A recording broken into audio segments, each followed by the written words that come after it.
The year is 1763. Across the Atlantic seaboard of North America, a vibrant, burgeoning society is taking root.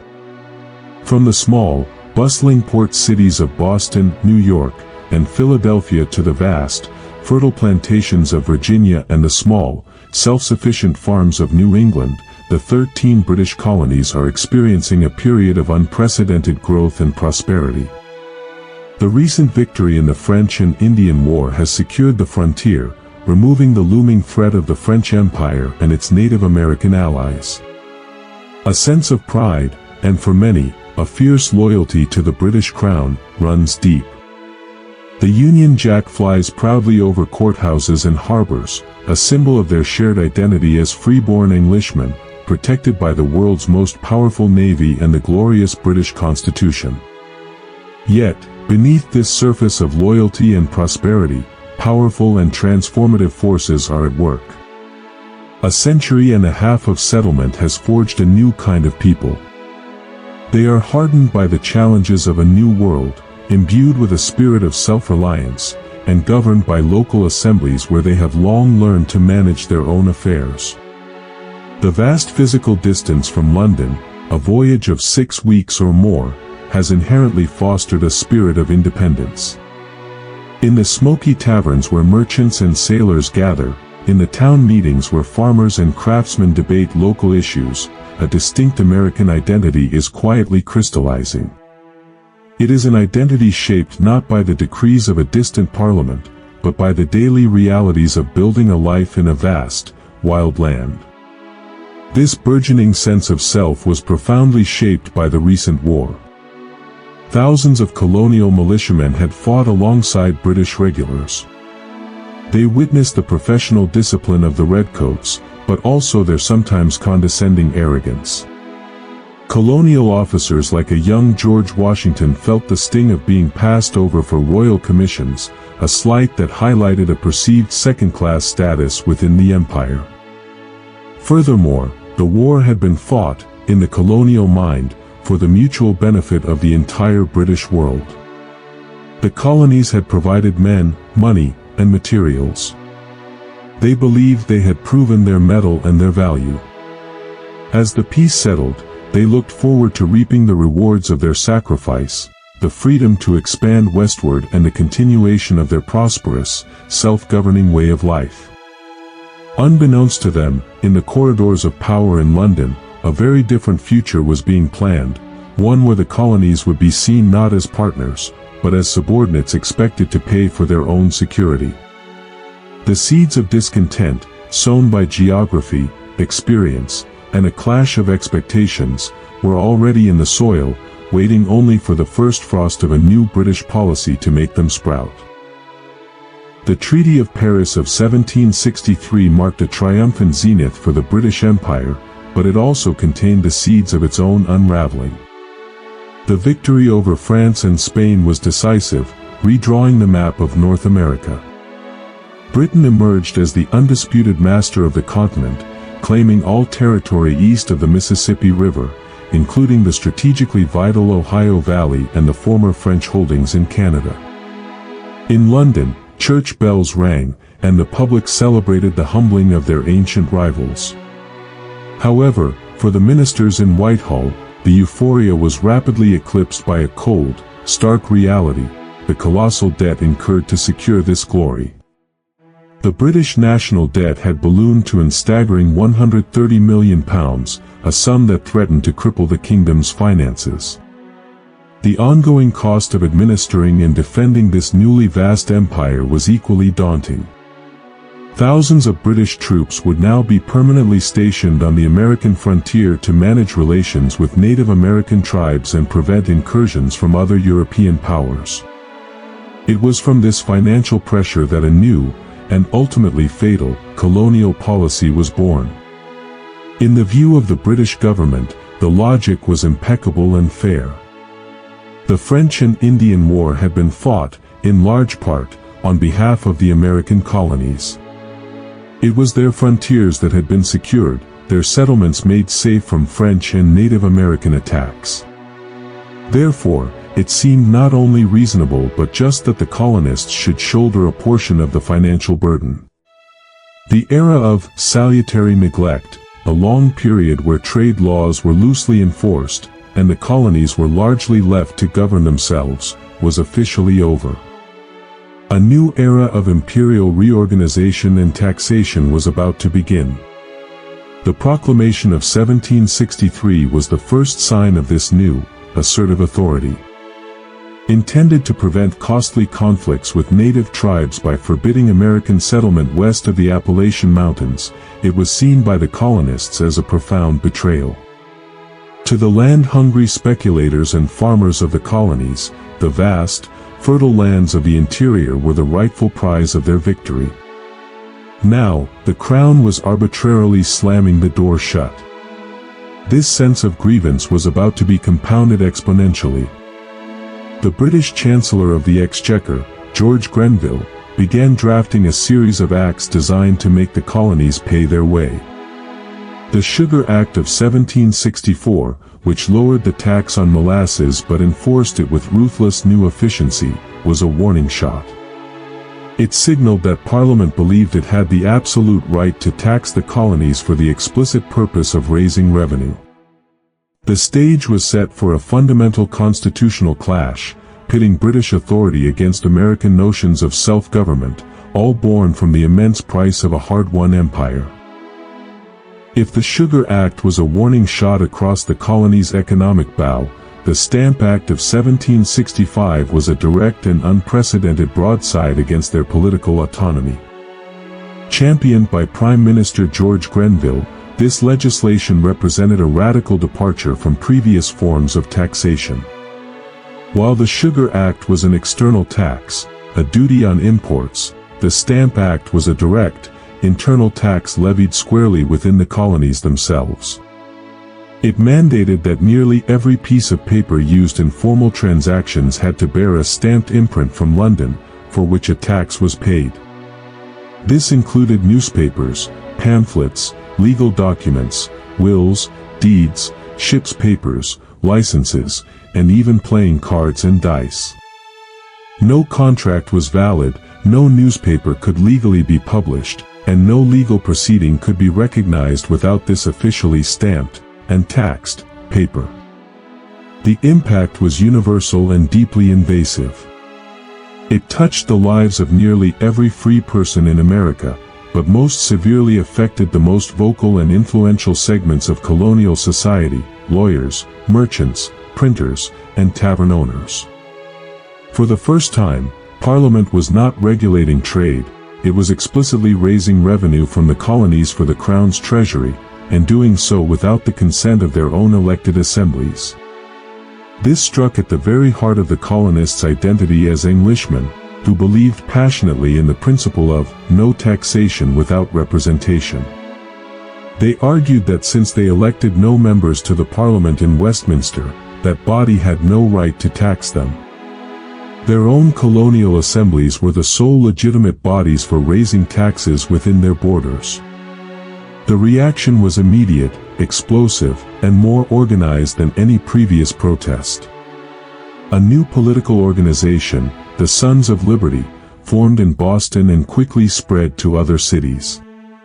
Composed of artisans, shopkeepers, and laborers, many directly affected by the tax, they used intimidation, public demonstrations, and sometimes outright violence to force the stamp distributors to resign before the act could even take effect. In Virginia, a young, fiery lawyer named Patrick Henry stood before the House of Burgesses and, in a speech some considered treasonous, declared that only the colonial assembly had the right to tax Virginians, famously stating, "If this be treason, make the most of it." Meanwhile, in a display of intercolonial unity never before seen, 9 colonies sent delegates to the Stamp Act Congress in New York. This Congress produced a formal declaration of rights and grievances, sent to the King and Parliament, asserting that the colonies could not be taxed without their consent. The Stamp Act did not just raise revenue, it raised a nation of protesters, forging a common cause and a shared language of resistance that would echo for the next decade. The Stamp Act did more than impose a tax. It crystallized a principle, giving the simmering colonial resistance a powerful and unifying slogan: no taxation without representation. This phrase was not merely a protest against a specific financial burden, but a profound constitutional argument that struck at the core of the relationship between Britain and its American colonies. The colonists' understanding of the British Constitution was that it guaranteed every Englishman the right to be taxed only by his own elected representatives. Since the colonies had no seats in the distant Parliament at Westminster, they argued that body had no legitimate authority to levy direct taxes like the Stamp Act. Their loyalty was to the Crown, but their consent for taxation resided solely in their own locally elected assemblies, where they could debate, amend, or refuse financial impositions. This was the sacred right of self-government, earned over a century of managing their own affairs. The slogan became a rallying cry, chanted in the streets and printed in the pamphlets that now flooded the colonies. It was given its most potent voice by men like Patrick Henry in Virginia, whose fiery orations before the House of Burgesses labeled any ruler who supported such tyranny a tyrant. But the principle was not just debated by gentlemen in legislatures, it was enacted by ordinary people in the streets. The Sons of Liberty, a secret organization of artisans, shopkeepers, and laborers, emerged as the shock troops of this new ideology. They understood that principles required power to be effective. They organized boycotts of British goods, putting economic pressure on British merchants, but they also used intimidation and public theater to enforce their will. Stamp distributors, often local men appointed to the role, were threatened, harassed, and their effigies hung from Liberty poles until they publicly resigned their commissions. The home of a Massachusetts stamp agent was torn down by an angry mob, and the lieutenant governor's mansion was looted, sending an unmistakable message that the cost of enforcing the Stamp Act would be unacceptably high. This potent combination of intellectual argument, economic pressure, and mob violence created a crisis that Parliament in London could not ignore.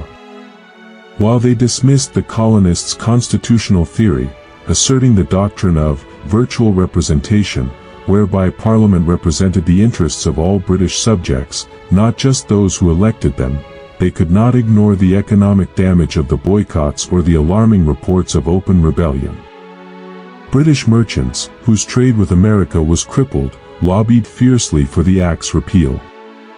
In 1766, facing this coordinated resistance, Parliament was forced to back down and repealed the Stamp Act. However, in a defiant assertion of its supreme authority, it simultaneously passed the Declaratory Act, stating that Parliament had the full power and authority to make laws for the colonies, in all cases whatsoever. The immediate crisis had passed, but the fundamental conflict over power and principle had only been deepened, setting the stage for the next, more dangerous confrontation. The repeal of the Stamp Act in 1766 brought a fleeting sense of victory and calm to the American colonies, but it was an illusion shattered by the swift and cunning pivot of the British government. Under the new Chancellor of the Exchequer, Charles Townshend, Parliament devised a new strategy to assert its authority and raise revenue, one they believed would avoid the pitfalls of the Stamp Act. Townshend's reasoning was based on a distinction the colonists themselves had sometimes made, between internal taxes, which they rejected, and external taxes, which were duties designed to regulate trade. Seizing on this, Townshend introduced a series of acts in 1767 that placed import duties on a range of essential goods imported into the colonies, including glass, lead, paints, paper, and, most significantly, tea. These were, by definition, external taxes, and Townshend believed the colonists would have no constitutional grounds to protest. He was profoundly mistaken. The colonists saw through the legalistic facade immediately. They recognized that the purpose of the Townshend Acts was not to regulate trade for the benefit of the empire, but purely to raise revenue from them without their consent, the very same principle they had defeated with the Stamp Act. The revenue was explicitly intended to pay the salaries of royal governors and judges in the colonies, making these officials financially independent of the colonial assemblies. This was a direct and devastating blow to colonial self-government. By stripping the assemblies of their most powerful tool, the power of the purse over these officials, Parliament was attempting to dismantle a century of political tradition and render the popular assemblies irrelevant.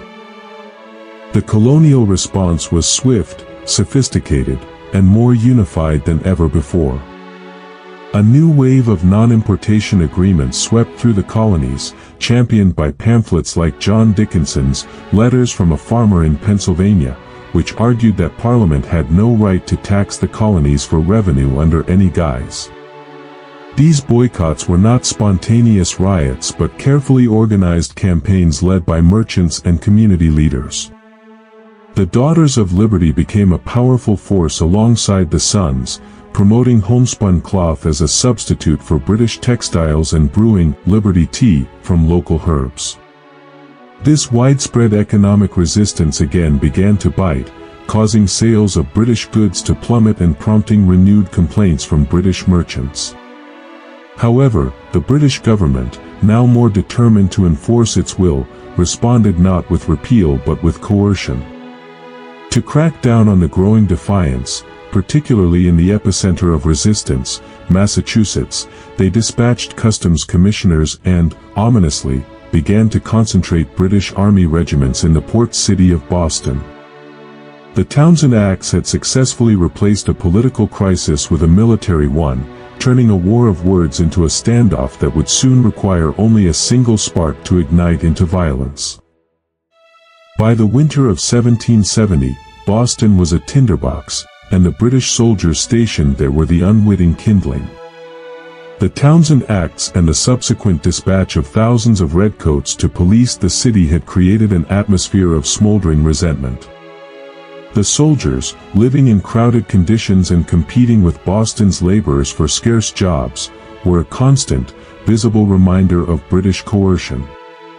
Clashes between the populace and the troops were frequent, with insults, snowballs, and occasional rocks hurled at the lobsterbacks. On the evening of March 5th, this simmering tension finally boiled over into bloodshed. The incident began with a minor altercation between a young wigmaker's apprentice and a British sentry stationed outside the custom house on King Street. The boy, insulted by the soldier, returned with a growing crowd of laborers, dockworkers, and boys, their anger fueled by the oppressive military presence. As the church bells rang, often a signal for fire, the crowd swelled to over 100, surrounding the lone, terrified sentry. They pelted him with snowballs, ice, and chunks of wood, chanting for him to fire. Captain Thomas Preston, hearing the commotion, arrived with a squad of 7 soldiers to rescue the sentry and prevent the storming of the custom house. They marched with fixed bayonets to form a semicircle, but the crowd, far from dispersing, pressed in closer, taunting the soldiers and daring them to shoot. In the chaos, amidst the shouts and the flying projectiles, a soldier was struck with a heavy club and knocked to the ground. As he fell, his musket discharged into the air. Whether it was a panicked, accidental shot or a misinterpreted command was instantly lost to the bedlam. In the tense seconds that followed, the other soldiers, believing they were under orders, opened fire point-blank into the crowd. When the smoke cleared, 5 colonists lay dead or mortally wounded.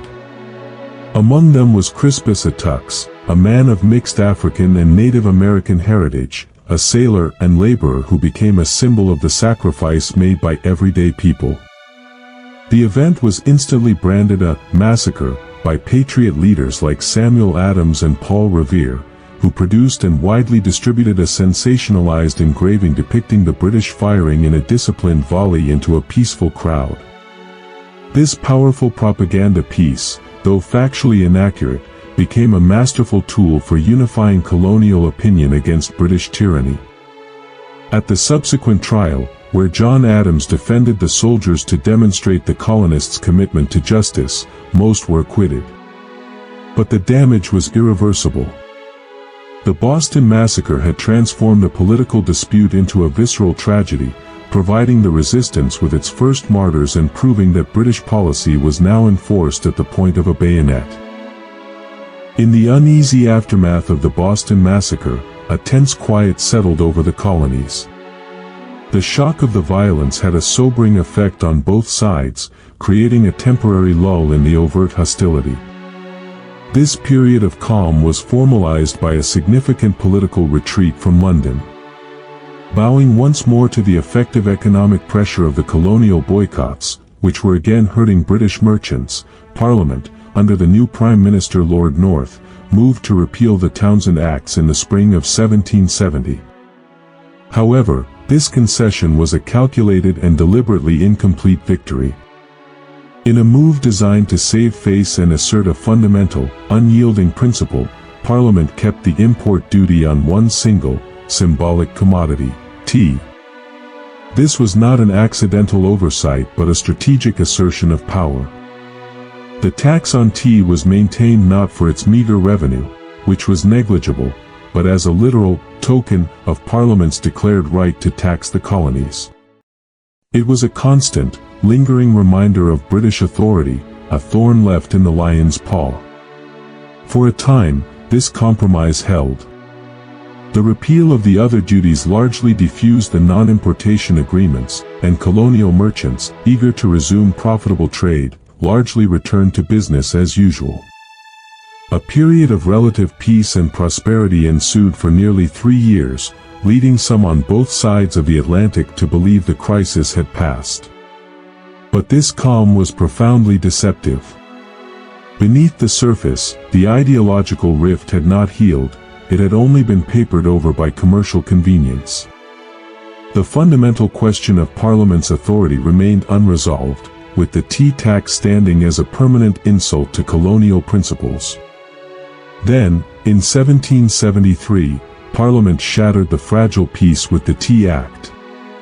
This new legislation was not a tax, but a clever and cynical bailout for the floundering British East India Company, which was sitting on massive surpluses of unsold tea and teetering on bankruptcy. The act granted the company a monopoly on the American tea trade, allowing it to sell directly to the colonies through its own appointed agents and bypass American merchants. By removing the middleman and refunding the British import duty, the East India Company could now sell its tea cheaper than even smuggled Dutch tea. Parliament believed the colonists, lured by cheap tea, would gladly swallow the principle. It was a catastrophic miscalculation. The Patriots saw the Tea Act not as a bargain, but as a trap, a sinister attempt to trick them into accepting the hated tea tax through economic temptation. Furthermore, it threatened to create a powerful, government-sanctioned monopoly that would undercut and ruin established colonial merchants and smugglers. The response was not a boycott or a petition, but something far more dramatic and defiant. The stage was now set for an event that would transform a political argument into an irreversible revolution. The arrival of the first of the British East India Company's tea ships in Boston Harbor in late November 1773 was the spark that ignited the tinderbox of colonial resentment. For weeks, the people of Boston, led by Samuel Adams and the Sons of Liberty, had been organizing mass meetings at Faneuil Hall and the Old South Meeting House, demanding that the tea be returned to England without the payment of the hated tax. The royal governor, Thomas Hutchinson, however, was determined to enforce the law. He refused to grant the ships clearance to leave the harbor, creating a tense standoff. According to British law, if the tea was not unloaded and the duty paid within 20 days, the cargo would be seized by customs authorities and forcibly landed, thereby breaking the colonial boycott and establishing the precedent Parliament desired. The deadline of December 16 loomed, and the Patriots understood that mere words and resolutions were no longer enough. On the evening of that fateful day, a massive gathering of over 5,000 people, nearly a third of Boston's population, crowded into the Old South Meeting House. When a final plea to the governor was met with unwavering refusal, Samuel Adams stood and declared to the assembled crowd, "This meeting can do nothing more to save the country." This was the prearranged signal. A war whoop echoed through the hall, and a group of several dozen men, loosely disguised as Mohawk warriors with soot-smeared faces and blankets, emerged and marched toward Griffin's Wharf. Their disguise was less about concealing their identities from their neighbors than it was a powerful symbol. They were portraying themselves as Native Americans, embodying the spirit of American liberty, distinct from their identity as British subjects. The operation was conducted with military precision and remarkable discipline. The Mohawks boarded 3 ships, the Dartmouth, the Eleanor, and the Beaver, and, under the glow of lanterns and the watchful eyes of a silent crowd on the docks, they methodically hoisted 342 chests of valuable East India Company tea onto the decks. They used hatchets to split open the chests and poured their entire contents, over 90,000 pounds of tea, into the frigid waters of Boston Harbor. The value of the destroyed tea was immense, equivalent to over $1.5 million in today's currency. The participants took great care to do no other damage. A single padlock that was broken was replaced the next day. This was not a riot of drunken looters, but a deliberate, political act of destruction. By destroying private property in such a spectacular and defiant manner, the Sons of Liberty had irrevocably crossed a line. They had thrown down a gauntlet to the British Empire, forcing a confrontation from which there could be no peaceful retreat.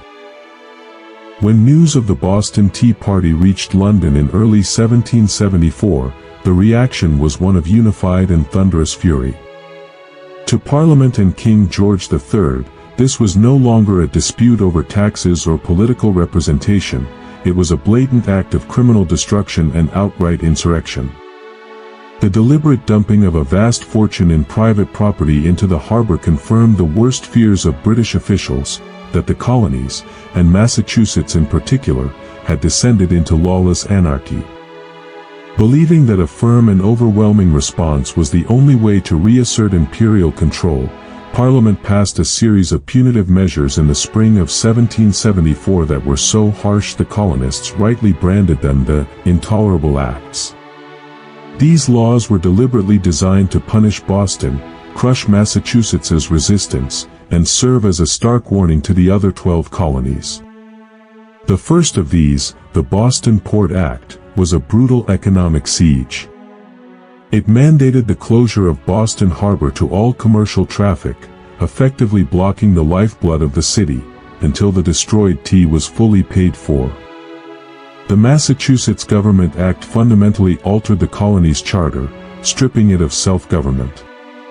It gave the royal governor the power to appoint the governor's council, restricted town meetings to a single annual session, and placed the administration of justice firmly under Crown control. The Administration of Justice Act further inflamed passions by allowing royal officials accused of crimes, such as Captain Preston and his soldiers from the massacre, to be tried in England or another colony, far from local juries that might convict them. The Quartering Act was renewed and expanded, giving military governors the authority to billet soldiers in private homes, a direct violation of the colonists' sense of personal liberty. To add insult to injury, Parliament passed the Quebec Act, which, while not intended as a punishment, was viewed by the colonists as part of this coercive package. It extended the boundaries of Quebec into the Ohio River Valley, land claimed by several colonies, and granted religious freedom to French Catholics, which the predominantly Protestant colonists saw as a threat to their faith and a tyrannical alliance against them. The Intolerable Acts achieved precisely the opposite of their intended effect. Rather than isolating Massachusetts and forcing its submission, they unified the colonies as never before. The punishment of one colony was seen as a threat to all. Food and supplies began flowing into Boston overland from other colonies in a dramatic display of intercolonial solidarity. Calls for a General Congress of all the colonies, the first since the Stamp Act crisis, gained immediate and widespread support. The British government had hoped to quell a rebellion in one city. Instead, it had ignited a continent. In response to the shocking severity of the intolerable acts, a wave of unified outrage swept through the American colonies. The punishment of Boston was correctly perceived not as a local issue, but as a threat to the liberties of all British America. If Parliament could strip Massachusetts of its charter and economy, it could do the same to Virginia or Pennsylvania. Calls for a collective, intercolonial response, dormant since the Stamp Act Congress, now resonated with newfound urgency. Initiated by figures like Samuel Adams and formalized by the Virginia House of Burgesses, 12 of the 13 colonies, with Georgia, reliant on British military support, abstaining, elected delegates to a Continental Congress to meet in Philadelphia in September 1774. This was not a revolutionary convention seeking independence. It was a desperate, last-ditch effort to define and defend American rights within the British Empire. The gathering at Carpenter's Hall brought together the most prominent political minds of a generation, men who would become American icons. From Massachusetts, the fiery cousins John and Samuel Adams. From Virginia, the stately George Washington and the brilliant orator Patrick Henry.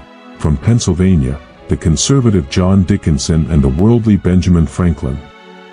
The debates revealed a spectrum of opinion, from the radical stance of the Massachusetts delegation, which believed strong economic pressure was necessary, to the more moderate voices like Dickinson's, who still hoped for reconciliation through petition and argument.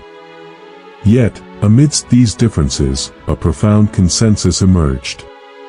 The delegates united in rejecting the intolerable acts and the principle of parliamentary taxation, affirming that the colonies alone had the right to govern their internal affairs. They endorsed the Suffolk Resolves, a set of radical declarations from Massachusetts that deemed the coercive acts unconstitutional and called for military preparedness. The Congress's most powerful action was the creation of a continent-wide economic boycott, formalized in the Continental Association. This agreement pledged all the colonies to a complete cessation of trade with Great Britain, no imports, no exports, and no consumption of British goods, until the intolerable acts were repealed. To enforce this, the association mandated the creation of local committees in every county, town, and city. These committees, elected by the people, became de facto governments, investigating violations, shaming offenders, and effectively supplanting royal authority. In a final attempt at peace, the Congress dispatched a humble petition to the King, George III, appealing to his sense of justice and asking him to intercede on their behalf against a tyrannical parliament. The First Continental Congress had achieved something monumental. It had transformed a collection of separate, often squabbling colonies into a united political front. It had moved beyond protest to create a framework for American self-governance and collective action, setting the stage for a conflict that would soon require more than just economic resistance. The resolutions of the First Continental Congress and the escalating defiance of the New England colonies convinced the British government that a decisive military demonstration was required to crush the rebellion in its cradle. In the cold, early hours of April 19, 1775, a force of some 700 British redcoats, commanded by Lieutenant Colonel Francis Smith, embarked on a secret mission from Boston. Their objective was to march to the nearby town of Concord and seize a reported cache of colonial weapons and gunpowder stored by the Massachusetts militia.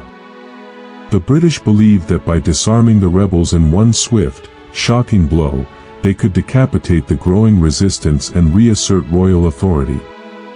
However, their secrecy was a futile hope. The Patriots had established an elaborate network of riders and spies, and as the column began its march, signal lanterns gleamed from the Old North Church steeple, and the famed silversmith Paul Revere, along with William Dawes and Samuel Prescott, began their frantic rides through the countryside, raising the alarm that the regulars are out.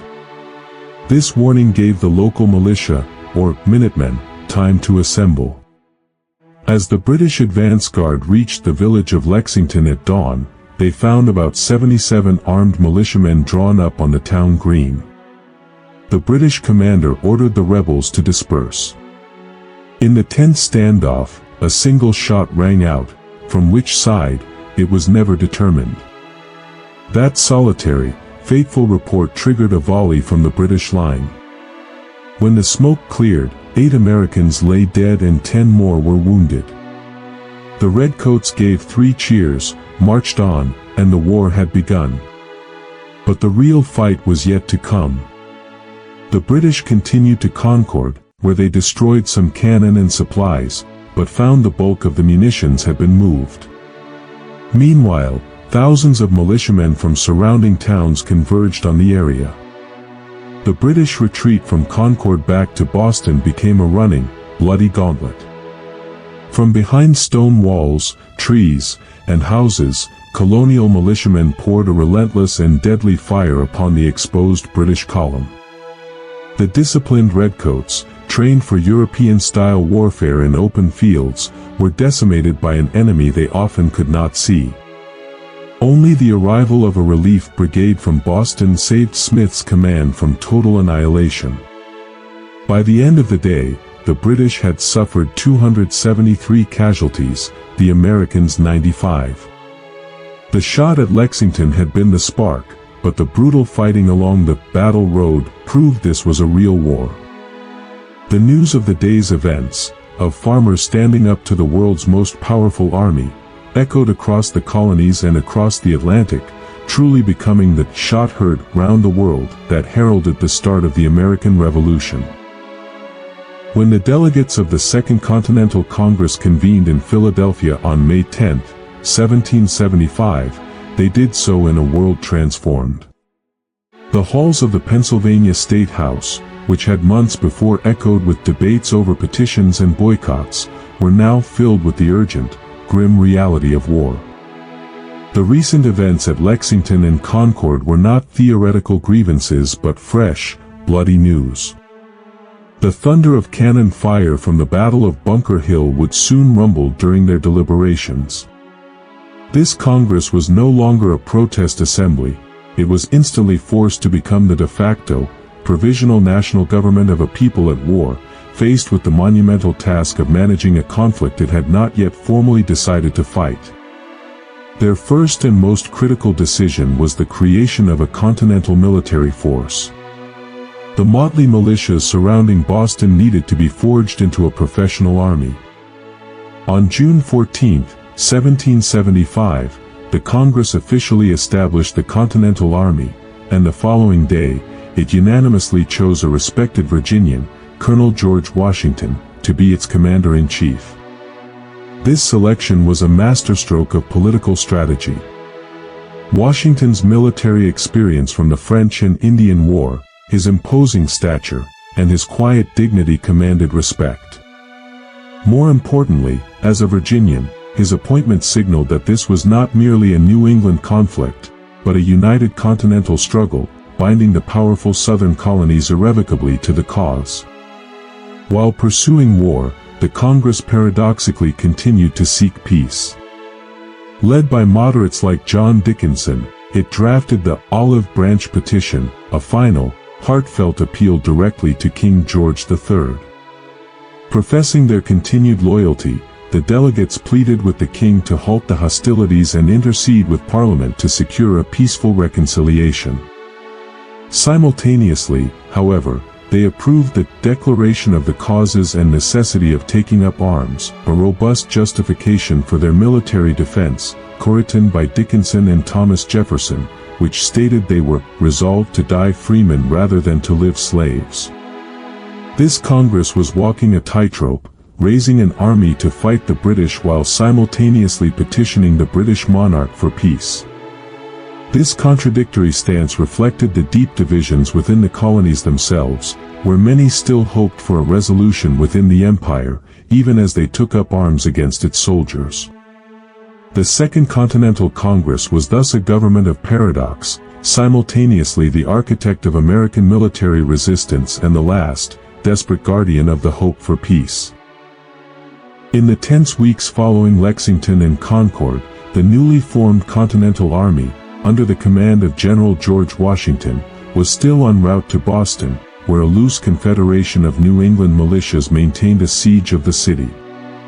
Seeking to break this stalemate and secure a tactical advantage, the American command decided to fortify the Charlestown Peninsula, specifically the high ground of Bunker Hill and Breed's Hill, which overlooked Boston Harbor.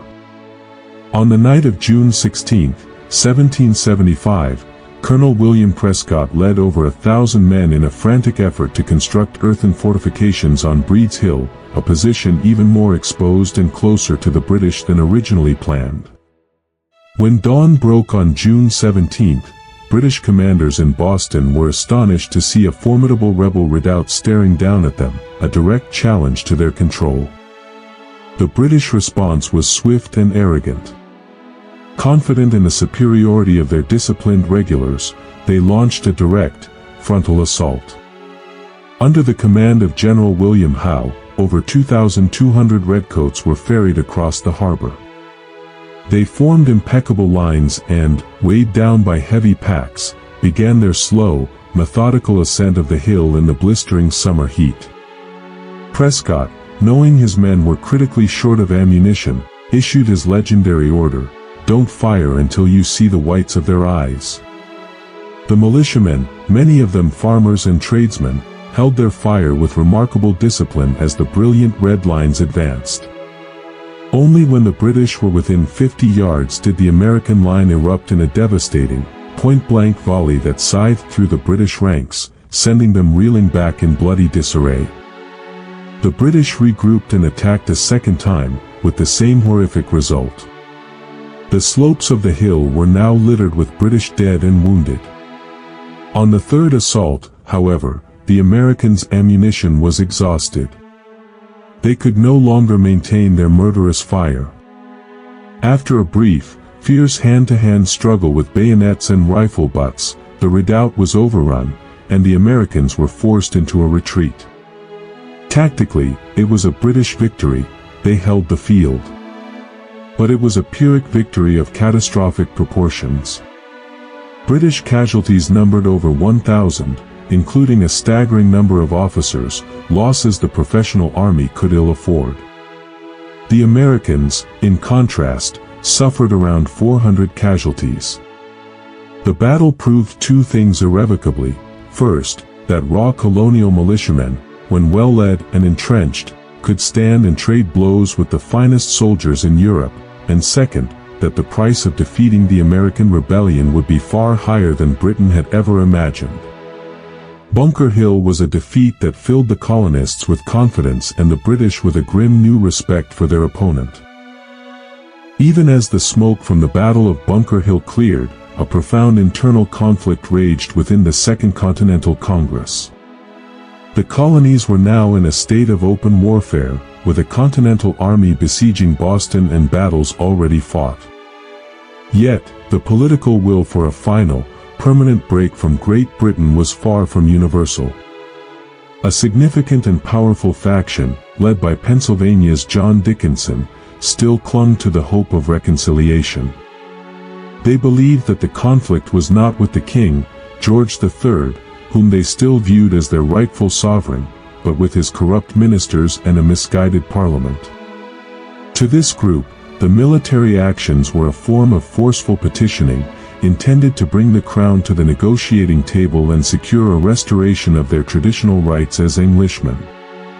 It was from this desperate hope that the Olive Branch Petition was born. Drafted primarily by John Dickinson and adopted by the Congress on July 5, 1775, the petition was a masterpiece of deferential language and loyal supplication. It addressed George III directly, assuring him of the colonists' esteem and affection. It professed their anxious wish to see a return of harmony between Britain and the colonies. The document meticulously avoided any mention of independence or republicanism, instead imploring the king to use his royal authority to intervene and halt the hostilities long enough for a peaceful settlement to be negotiated. It was, in essence, a plea for the king to become their protector against Parliament. the petition represented a monumental political compromise. Radicals like John and Samuel Adams, who already saw independence as inevitable, acquiesced to its sending as a necessary gesture to hold the fragile colonial coalition together and placate the moderate and conservative delegates. They understood that without such an overture, the unity required to continue the war would fracture. However, the Olive Branch petition was fundamentally out of step with the brutal reality on the ground. By the time it reached London, King George III had already issued a proclamation on August 23, 1775, declaring the American colonies to be in a state of open and avowed rebellion. He viewed the petition not as a sincere offer of peace, but as an insult from traitors. He refused even to receive it.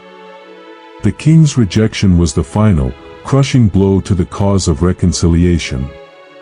It proved to the hesitant and the hopeful that there was no path back into the empire, that the only choices now were unconditional submission or outright independence. In refusing the olive branch, George III did more than any patriot to forge an American nation. In the uncertain winter of 1775–76, as the Continental Army besieged Boston and Congress grappled with the King's rejection of the Olive Branch petition, the American political landscape was paralyzed by a fundamental question: what was the ultimate goal of this war? The prevailing sentiment, even among those fighting, was not for independence but for a redress of grievances and a restored, rightful place within the British Empire. This ideological stalemate was shattered by a recent immigrant from England, a failed corset maker and tax collector named Thomas Paine. In January 1776, he published a modest pamphlet titled Common Sense, a work that would become the most explosive and influential document of the entire revolution. Paine's genius lay not in introducing new ideas, but in expressing radical thoughts with a clarity and ferocity that was accessible to every farmer, merchant, and soldier. He rejected the complex legal arguments about taxation and representation that had dominated the debate for a decade. Instead, he launched a direct, blistering attack on the very foundations of the British system itself, monarchy and hereditary succession. With ruthless logic and savage prose, he mocked the idea of a king, calling it an absurdity, and labeled George III a royal brute and a hardened, sullen-tempered pharaoh. He argued that it was simple, common sense for a continent to not be governed by a distant, tiny island. For Paine, the American cause was not just a squabble with Parliament, but a monumental opportunity to begin the world over again, to create a new, virtuous republic based on the consent of the governed and the principles of liberty and reason. The impact of Common Sense was nothing short of seismic. It sold over 150,000 copies in a few months, a staggering number for the time, making it the best-selling American work of the 18th century. Its phrases were read aloud in taverns and public squares, its arguments debated in homes and militias. It single-handedly transformed the political vocabulary of the crisis. Where before men spoke of their rights as Englishmen, they now began to speak of their natural rights and the cause of all mankind. Paine's pamphlet successfully popularized the once frightening concept of independence, making it not just a logical necessity but a glorious, moral imperative. It provided the common man with a powerful, emotional justification for a complete break, effectively draining the last reservoirs of loyalty to the crown and creating a powerful groundswell of public opinion that the delegates in the Continental Congress could not ignore. Common Sense was the catalyst that turned a colonial rebellion into a revolutionary war for a new nation. The seismic shift in public opinion wrought by Common Sense created a powerful political tide that the Second Continental Congress could no longer resist. Throughout the spring of 1776, a wave of instructions from newly empowered provincial assemblies, particularly in the middle and southern colonies, began authorizing their delegates to vote for independence. The final vestiges of royal government were crumbling, colonial assemblies were transforming themselves into state constitutions, and on June 7, 1776, the moment of decision formally arrived. Richard Henry Lee of Virginia, acting on instructions from the Virginia Convention, stood before Congress and presented a momentous resolution, that these united colonies are, and of right ought to be, free and independent states, that they are absolved from all allegiance to the British Crown, and that all political connection between them and the state of Great Britain is, and ought to be, totally dissolved. Lee's resolution triggered a fierce and solemn debate. While the cause of independence had gained immense popularity, the step was understood to be treasonous, with a punishment of death for all involved if it failed. Delegates from the Middle Colonies, Pennsylvania, New York, New Jersey, Delaware, and Maryland, were initially under instructions to oppose it, fearing their constituencies were not yet ready for such a final break. To allow time for consensus to build and for these delegations to receive new instructions from their home colonies, Congress postponed the final vote on Lee's resolution for 3 weeks. However, understanding the historic gravity of the moment, they immediately appointed a Committee of 5 on June 11 to draft a formal declaration justifying a separation from Britain, in the event that the resolution should pass. The committee was a masterstroke of political and intellectual balance. It included John Adams of Massachusetts, the fiery and unwavering advocate for independence, Benjamin Franklin of Pennsylvania, the internationally renowned sage and diplomat, Roger Sherman of Connecticut, and Robert R. Livingston of New York. But the task of drafting the document itself fell to the youngest member, the 33-year-old Virginian Thomas Jefferson, chosen for his renowned, peculiar felicity of expression. The decision to appoint a committee and draft the declaration was a pragmatic and profound act. It was a signal that the Congress was moving beyond protest and petition and was now preparing to articulate the fundamental principles upon which a new nation would be founded. The debate was no longer about whether to declare independence, but about how to justify it to the world. In a rented room on the second floor of a Philadelphia brick house at 7th and Market Streets, Thomas Jefferson, just 33 years old, undertook one of the most consequential tasks in modern political history. Isolating himself over 17 days in June 1776, he drafted the document that would articulate the American cause to the world. Drawing upon the Enlightenment philosophy of John Locke and the language of natural rights that had permeated colonial argument for a decade, he crafted a masterpiece that was both a specific bill of indictment and a universal statement of human liberty. The document's structure was brilliantly logical. It began with a profound preamble outlining a philosophy of government based on consent and the protection of unalienable rights. It then presented a long, detailed list of grievances against King George III, meticulously documenting his history of repeated injuries and usurpations, and it culminated in a formal declaration of the colony's independent status. Jefferson's draft was then subjected to the rigorous scrutiny of the Continental Congress. Beginning on July 2, after the Congress had officially voted in favor of Richard Henry Lee's resolution for independence, the delegates debated Jefferson's text for 3 agonizing days. They were merciless editors, making dozens of changes, both major and minor. The most significant deletion was a passionate clause condemning the king for perpetuating the slave trade, which was removed to appease delegates from South Carolina and Georgia and northern delegates whose wealth was tied to shipping. Jefferson watched, agonized, as his carefully crafted prose was altered, but the collaborative process ultimately strengthened the document, making it a collective statement of the Congress, not just one man. On July 4, 1776, the edited document was officially adopted by the Congress. The famous printing by John Dunlap was ordered, and copies of the Declaration of the Representatives of the United States of America were swiftly dispatched to the states and to the front lines of the Continental Army. It was not signed by all the delegates on that day.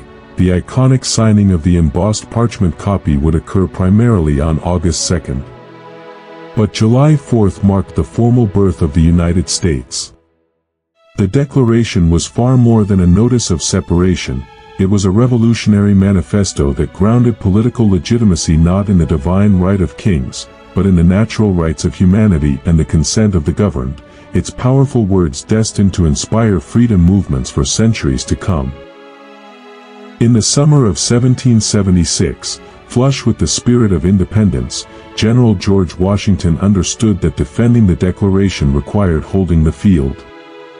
He moved his Continental Army from Boston to New York City, correctly anticipating it as the next strategic target for the British.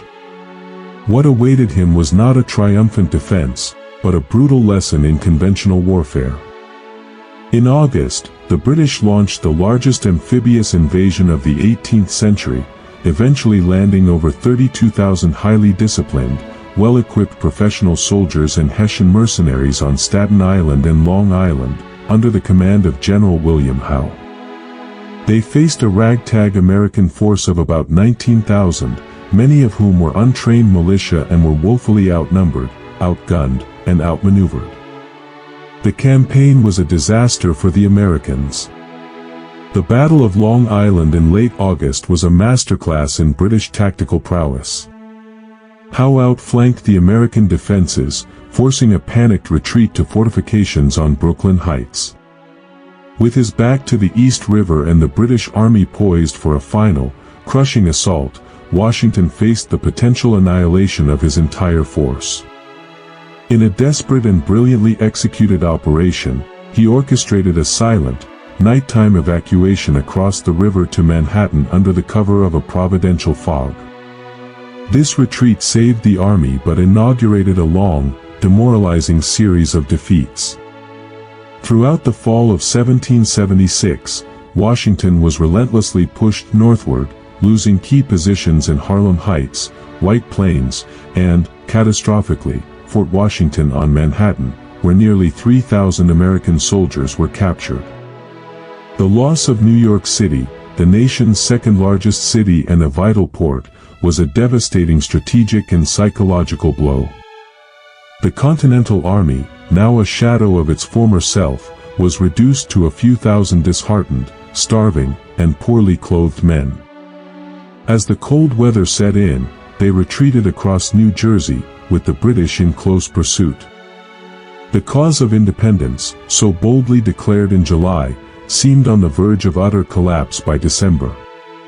Enlistments were due to expire at the end of the year, and despondency was so widespread that Thomas Paine, traveling with the retreating army, began writing his next pamphlet, opening with the immortal line, "These are the times that try men's souls." The American Revolution had reached its lowest ebb, and without a miraculous reversal, it appeared destined to be a short, failed rebellion. By December 1776, the flame of American independence was flickering on the verge of extinction.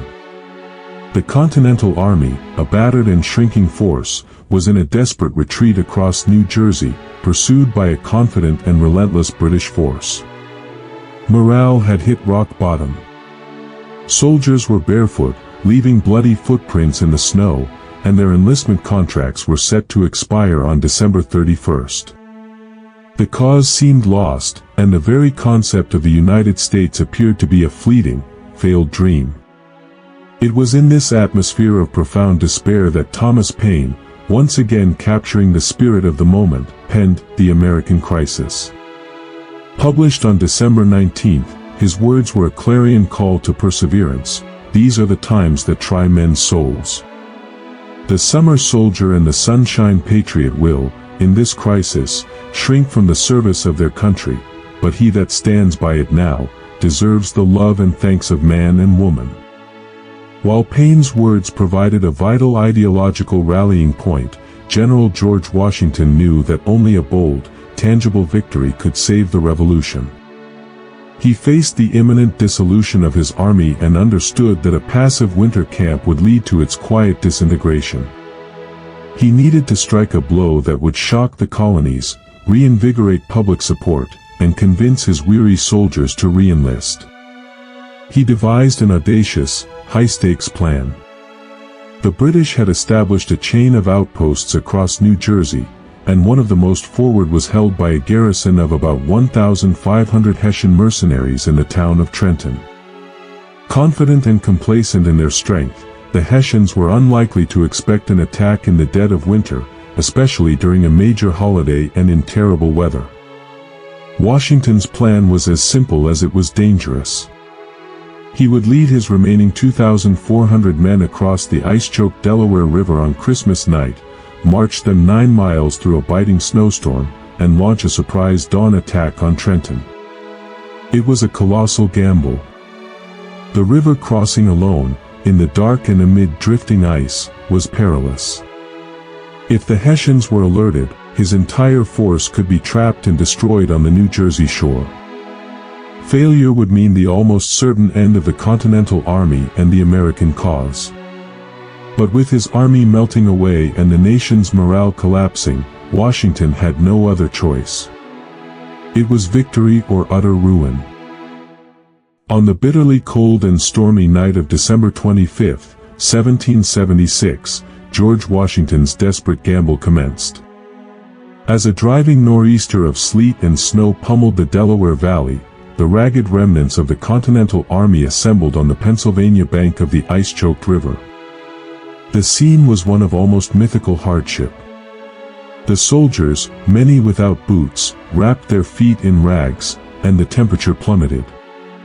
Under the command of the Marblehead Mariners from Massachusetts, the men began the perilous crossing in a motley fleet of large Durham boats, battling not only the fierce current but also the massive, shifting floes of ice that threatened to smash their vessels. The operation, planned for midnight, fell dangerously behind schedule, and by the time the artillery, horses, and all 2,400 men were landed in New Jersey, it was nearly 4 a.m. The element of surprise, crucial to the plan's success, seemed lost. Yet, Washington, standing on the shore with a resolve that matched the storm, pressed on, famously telling his aide, victory or death. The army then began its grueling 9-mile march south toward Trenton, through a landscape lashed by freezing rain and hip-deep snow. 2 men froze to death on the route.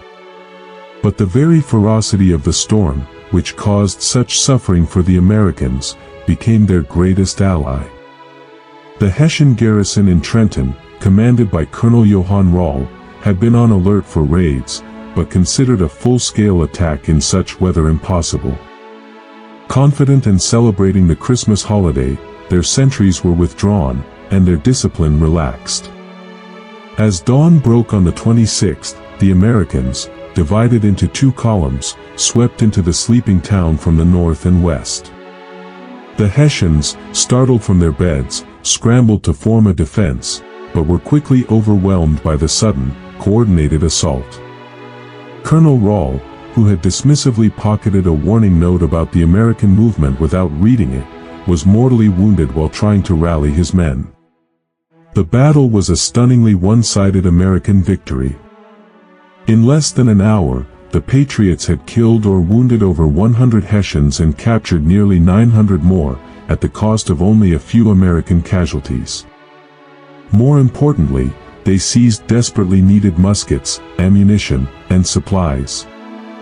The victory at Trenton was far more than a tactical success, it was a psychological and political resurrection. It proved Washington's audacious leadership, restored the shattered confidence of his army and the nation, and gave the crumbling revolution a desperately needed lifeline, convincing many soldiers to remain for a new 6-week enlistment. The cause of independence, all but extinguished a week before, now had a fighting chance. While Washington struggled to hold his army together in New Jersey, a decisive campaign was unfolding in the isolated forests of upstate New York.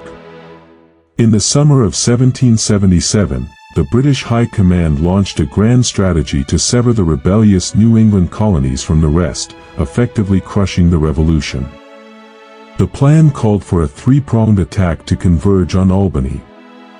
The main thrust was led by the flamboyant General John, Gentleman Johnny, Burgoyne, who would move south from Canada with a powerful force of nearly 8,000 British regulars, Hessians, and Native American allies. However, the plan began to unravel almost immediately. One British column, marching from the west, was turned back, and the expected force from New York City never materialized, leaving Burgoyne to push deeper into the American wilderness alone. Burgoyne's slow-moving army, burdened by a massive baggage train and his own personal luxuries, was constantly harassed by American militia. The campaign reached its climax near Saratoga, New York, where an American army, first under General Horatio Gates but crucially energized by the aggressive leadership of General Benedict Arnold, blocked his path. In two pivotal battles in September and October 1777, known as the Battles of Freeman's Farm and Bemis Heights, the Americans fought the British to a standstill. Benedict Arnold, though having been relieved of command after a quarrel with Gates, defied orders and heroically led a critical charge that captured a key British redoubt. The Americans, their numbers swelled by thousands of militiamen, successfully surrounded Burgoyne's depleted and starving army. With no hope of relief and his position untenable, Burgoyne was forced to surrender his entire command on October 17, 1777. The American victory at Saratoga was a catastrophic defeat for Britain and the single most important turning point of the war. The surrender of an entire British army proved to the world, and most importantly to France, that the United States could win the war. The news electrified the French court, which had been secretly supplying the Americans but was hesitant to formally enter the conflict. Benjamin Franklin, the American envoy in Paris, skillfully used the victory to press for a full alliance. In February 1778, France signed the Treaty of Alliance with the United States, formally recognizing American independence and committing to open military and financial support. This transformed the war from a colonial rebellion into a global conflict, forcing Britain to divert its military and naval resources to defend its interests worldwide. Saratoga did not win the war, but it made victory possible by bringing a powerful European ally into the fight. The stunning victory at Saratoga in October 1777 was a strategic triumph, but for General George Washington and his main army, the winter of 1777 to 1778 brought a trial of suffering that would test the very soul of the American cause. Instead of comfortable winter quarters in the captured capital of Philadelphia, which was now held by the British, Washington was forced to lead his 12,000 men to a bleak, windswept plateau called Valley Forge, about 20 miles away. This position allowed him to monitor the British while providing a defensible sanctuary. What followed was not a time of battle, but of almost unimaginable privation that would forge the Continental Army into a professional fighting force. The 6 months at Valley Forge were a nightmare of starvation, disease, and exposure. The army was plagued by a dysfunctional supply system and rampant corruption among civilian contractors. Thousands of men were without shoes, their bloody footprints marking the snow. They were without blankets, huddling in crude, damp log huts they built themselves, and they were without adequate food, surviving on a miserable concoction of fire cakes, a tasteless mix of flour and water. An estimated 2,500 soldiers perished from typhoid, dysentery, and pneumonia, a death toll greater than any battle of the war. Desertion was a constant threat, and morale plummeted. Yet, amidst this despair, a remarkable transformation began.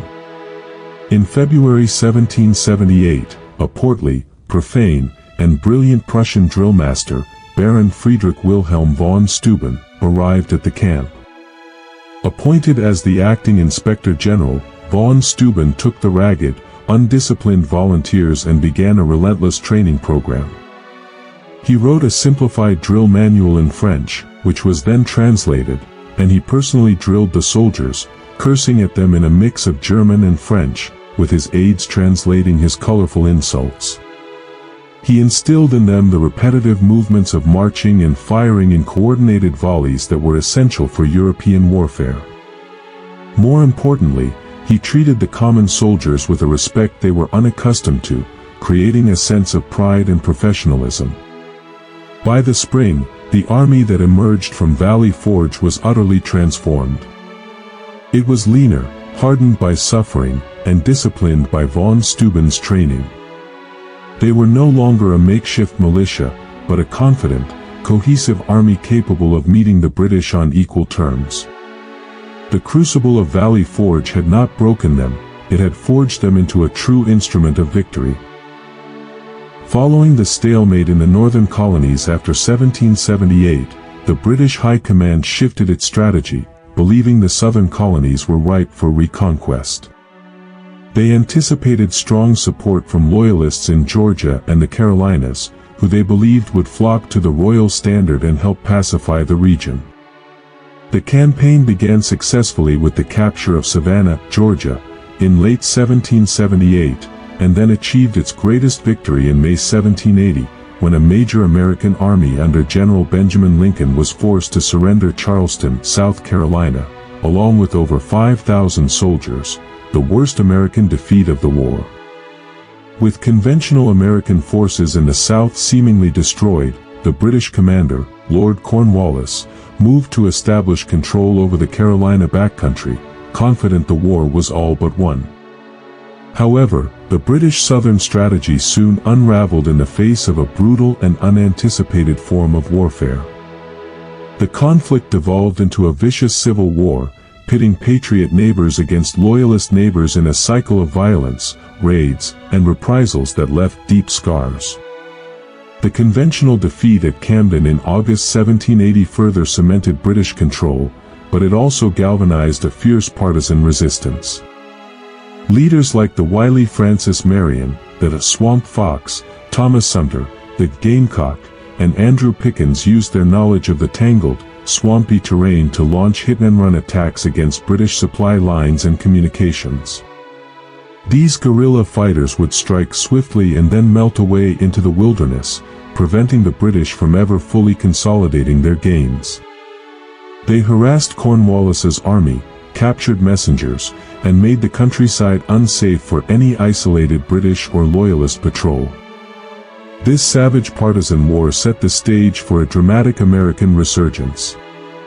A new American commander, General Nathanael Greene, arrived to take command of the shattered Southern Army. A brilliant strategist, Greene understood he did not need to win battles to win the campaign, he only needed to wear down the enemy.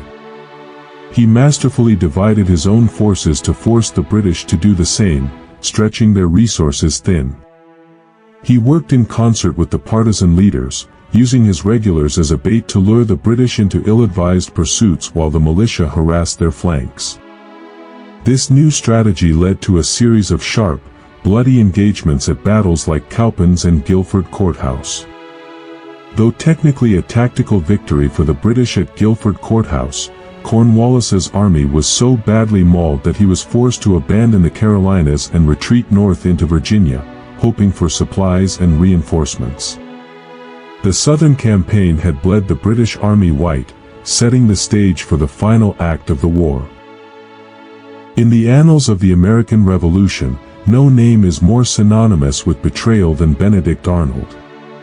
His story is a tragic paradox. He was one of the war's most brilliant and courageous generals, yet he became its most infamous traitor. Arnold's martial prowess was undeniable.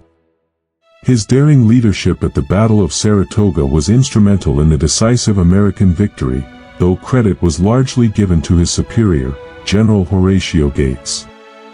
This slight was one of many that festered in Arnold's proud and sensitive nature. He felt consistently overlooked and underappreciated by the Continental Congress, which promoted junior officers over him. Compounding his bitterness was a profound financial strain. He had spent much of his personal fortune supporting the war effort without reimbursement. While recovering from a severe leg wound suffered at Saratoga, Arnold was appointed military commander of Philadelphia in 1778. There, He immersed himself in lavish living, married the young and socially ambitious Peggy Shippen, and plunged deeply into debt. It was through his wife's former contacts with British officers that Arnold initiated a secret correspondence with the British command. Motivated by a toxic blend of resentment, financial desperation, and a growing conviction that the American cause was doomed, he began his treachery. Using the code name Monk, he provided the British with vital intelligence on American troop movements and plans. In the summer of 1780, he masterfully engineered his appointment as commander of the critical American fortress at West Point on the Hudson River, a post he then plotted to surrender to the British for a price of £20,000. The plot came agonizingly close to success.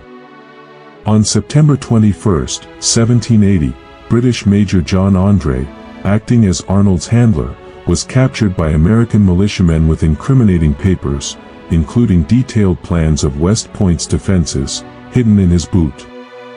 The evidence of Arnold's treason was irrefutable.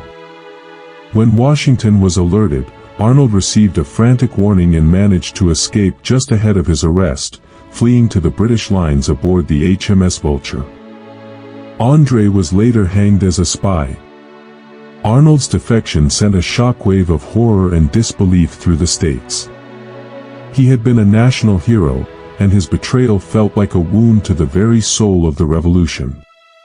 The incident forced Washington to confront the fragility of his army's loyalty and became a powerful propaganda tool for the Patriots, who used it to vilify the British as corruptors of American virtue.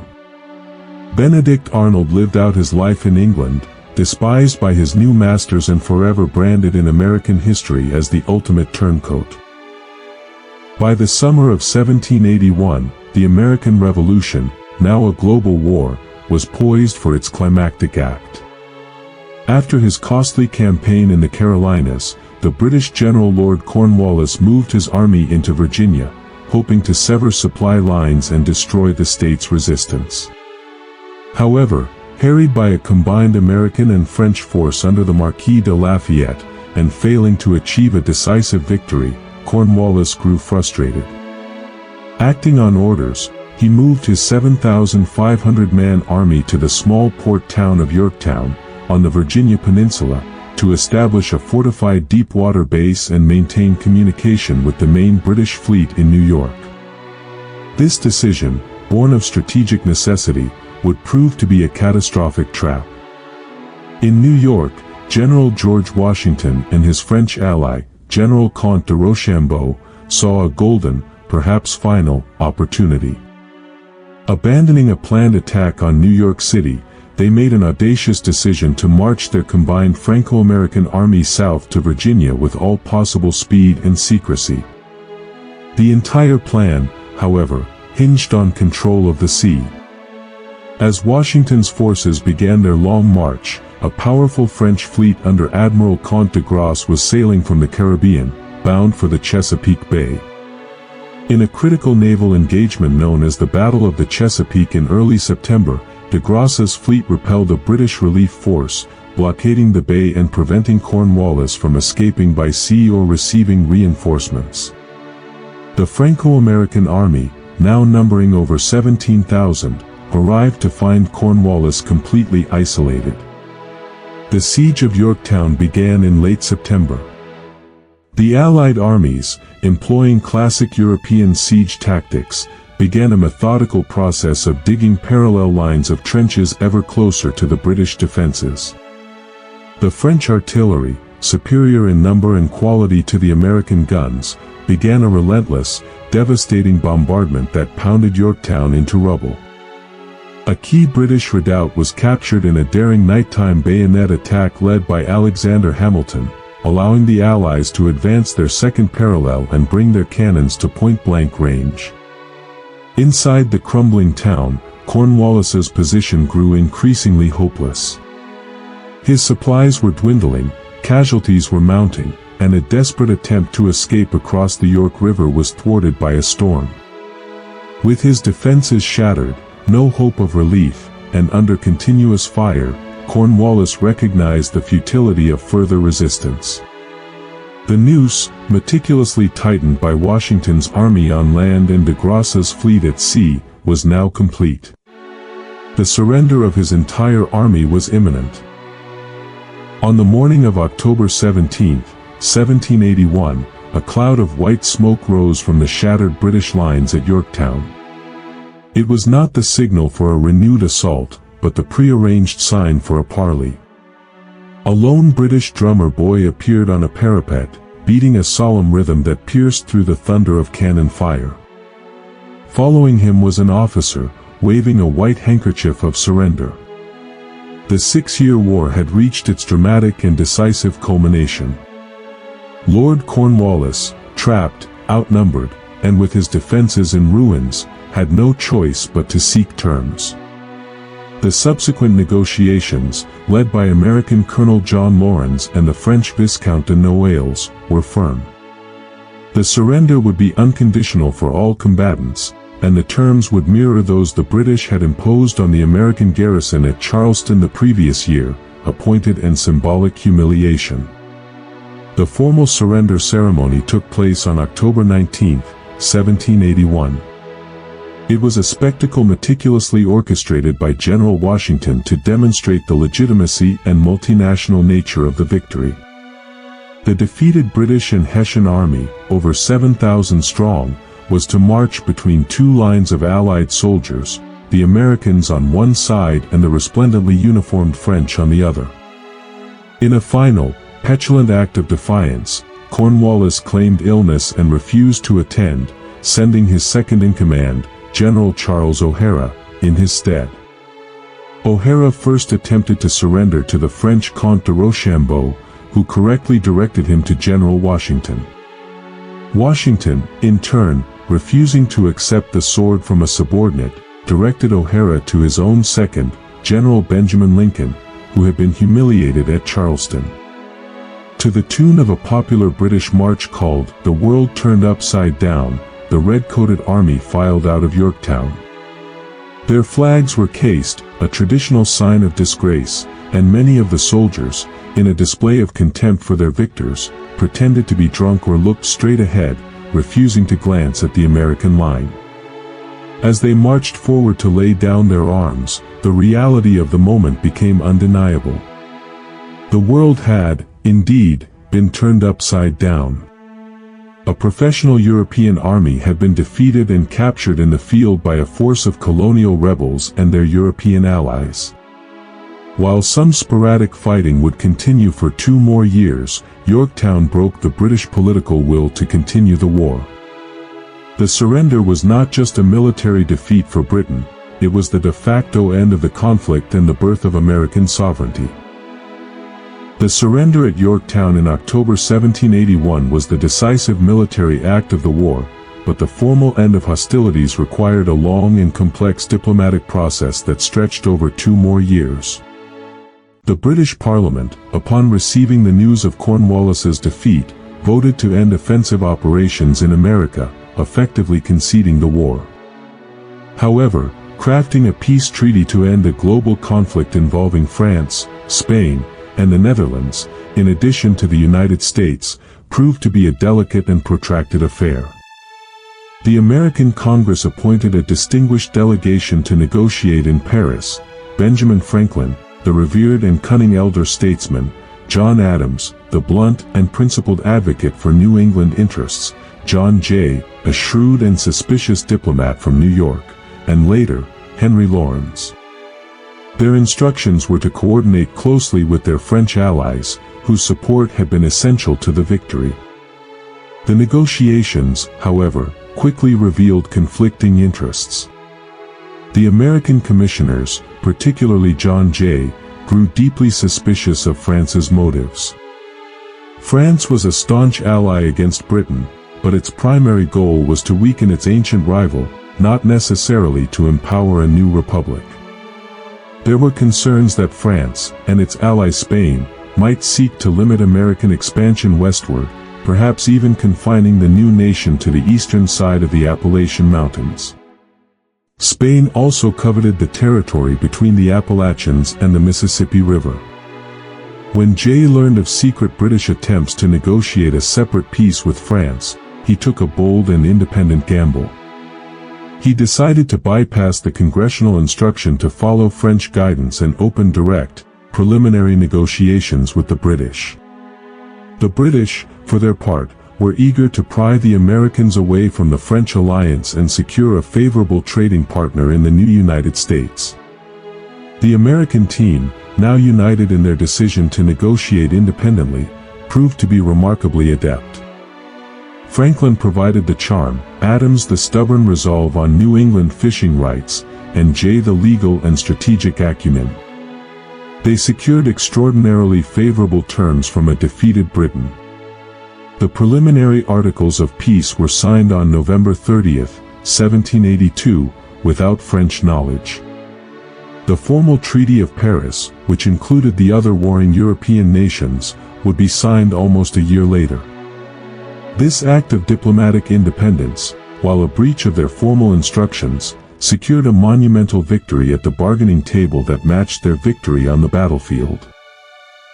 The Treaty of Paris, formally signed on September 3, 1783, and ratified by the Continental Congress the following January, was the diplomatic masterpiece that codified the American victory and established the United States as a sovereign nation on the world stage.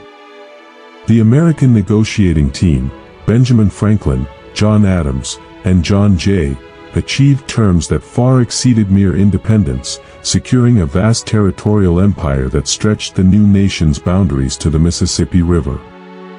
The treaty's first and most critical article was a simple, unequivocal declaration: His Britannic Majesty acknowledges the said United States to be free, sovereign and independent states, and that all political connection between them and the state of Great Britain is, and ought to be, totally dissolved.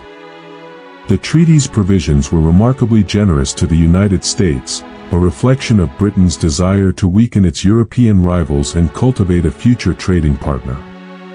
The boundaries were set from the Atlantic Ocean in the east to the Mississippi River in the west, and from the Great Lakes in the north to Spanish Florida in the south, which had been returned to Spain. This vast territorial grant doubled the size of the original 13 colonies and provided the land base for future expansion. On the contentious issue of pre-war debts, the treaty stipulated that creditors on neither side would face lawful impediments to recovering their debts, a point important to British merchants.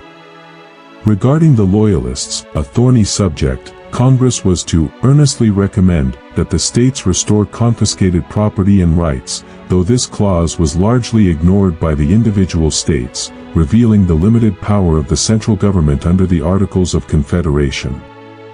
The Treaty of Paris was a triumph of American diplomacy. By skillfully navigating the complex rivalries between Britain, France, and Spain, the American commissioners had secured not just independence, but also the means for future growth and prosperity. However, the treaty also sowed the seeds for future conflict. Its vague language regarding the northern boundary with Canada and the southern boundary with Spanish Florida would lead to future disputes. Furthermore, the British failure to promptly evacuate their forts in the Northwest Territory, citing American failures to compensate Loyalists, would remain a point of tension for over a decade. Despite these lingering issues, the treaty marked the formal end of the Revolutionary War. The long, arduous struggle that had begun with a shot on Lexington Green concluded with a pen stroke in Paris, transforming a daring declaration of independence into an internationally recognized reality. With the Treaty of Paris ratified in 1784, the United States faced a task as daunting as winning the war itself: the construction of a stable and lasting republican government. The nation's first framework, the Articles of Confederation, had been sufficient to guide the war effort but proved wholly inadequate for peacetime governance. The central government lacked the power to tax, regulate commerce, or enforce its own laws, leading to economic chaos, interstate rivalries, and domestic unrest, such as Shays' Rebellion in Massachusetts. It became clear to many leaders, including George Washington and James Madison, that a more perfect union was necessary to prevent the young nation from collapsing into 13 squabbling states or falling under the sway of a European power. This realization led to the Constitutional Convention in Philadelphia in the summer of 1787.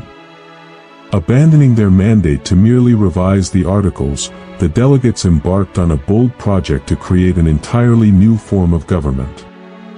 The resulting U.S. Constitution established a strong federal system with 3 separate branches: executive, legislative, and judicial, designed to check and balance each other's power. It granted the national government the authority to levy taxes, control commerce, and raise an army, while also protecting the rights of the states. The debates were fierce, pitting large states against small, slave states against free, and Federalists against those fearing centralized power. The compromise-filled document that emerged was a revolutionary blueprint, creating a sovereign national republic unlike any other in the world, grounded not in monarchy but in the consent of the governed. Yet, the ratification of the Constitution in 1788 was not the final step. Many feared that this new powerful government could become as tyrannical as the one they had just overthrown. To secure broader support, the Federalists, led by Madison and Alexander Hamilton, promised to add a specific Bill of Rights. The first 10 amendments, known as the Bill of Rights, were ratified in 1791, guaranteeing fundamental liberties such as freedom of speech, religion, and the press, as well as the right to a fair trial. This completed the foundational architecture of the American Republic. The revolution was no longer just a military victory, it was now embodied in a living framework of government, a grand experiment in self-rule that would seek to balance order with liberty and national purpose with individual rights, a legacy that continues to evolve to this day. The ratification of the Constitution and the Bill of Rights did not mark the end of the American Revolution, but rather the end of its first chapter. The war had secured independence and established a revolutionary new government, but the powerful ideals enshrined in the Declaration of Independence, that all men are created equal, with unalienable rights to life, liberty, and the pursuit of happiness, remained a promise unfulfilled for a significant portion of the population. The revolution was, in this profound sense, an unfinished project, its meaning and legacy destined to be contested and redefined for generations to come. The new nation had been founded on a glaring contradiction, a struggle for liberty that coexisted with the institution of chattel slavery. Enslaved Africans and African Americans, who had fought on both sides often in exchange for promised freedom, found themselves largely excluded from the new republic's blessings. The peculiar institution was not only preserved but was also given political protection within the Constitution, setting the stage for a conflict that would nearly destroy the nation 80 years later. Furthermore, the lofty language of the Declaration stood in stark contrast to the legal and social status of women. While Republican motherhood bestowed a new civic importance on women as the nurturers of virtuous citizens, they were denied the most basic political rights of citizenship, including the right to vote, own property, or participate in government. The revolution had sparked discussions of natural rights that would eventually fuel the women's suffrage movement, but for the moment, the circle of "we the people" remained narrowly drawn.